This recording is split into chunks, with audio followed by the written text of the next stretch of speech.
আসসালামু আলাইকুম ওয়া বারাকাতুহু। সবাইকে স্বাগতম। আমরা আজকে চলে আসছি গাজীপুরের ঐতিহ্যবাহী বাজার বর্মি হাট।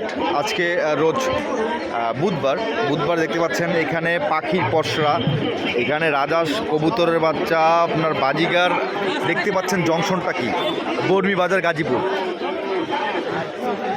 ইভেন আপনাদের জন্য অ্যাকচুয়ালি আসা যারা আছেন এই মুহূর্তে আমার সাথে যুক্ত, তাদের সবাইকে অবশ্যই জানাচ্ছি সাদর সম্ভাষণ। এখানে আপনি যদি আসেন, এখানে দেখতে পাবেন পশু পাখি বেচা কেনার বিশাল বড় হাট বর্মি বাজার গাজীপুর। আর সাধারণত আমি কবুতর বা বাজিগার নিয়ে কাজ করি, তো সেখানে আপনাদের সবাইকে জানাচ্ছি একডালি বেলি ফুলের শুভেচ্ছা। আর যে কোনো ধরনের পাখি কবুতরের জন্য অবশ্যই যোগাযোগ করতে পারেন। পেজটা ফলো দিয়ে রাখবেন ইনশাআল্লাহ। আশা করি অদূর ভবিষ্যতে আরও ভালো ভিডিও দেওয়ার চেষ্টা করবো আপনাদের জন্য, যদি পাশে থাকেন ইনশাআল্লাহ। ভালো থাকবেন সবাই। আসসালামু আলাইকুম ওয়া রাহমাতুল্লাহ।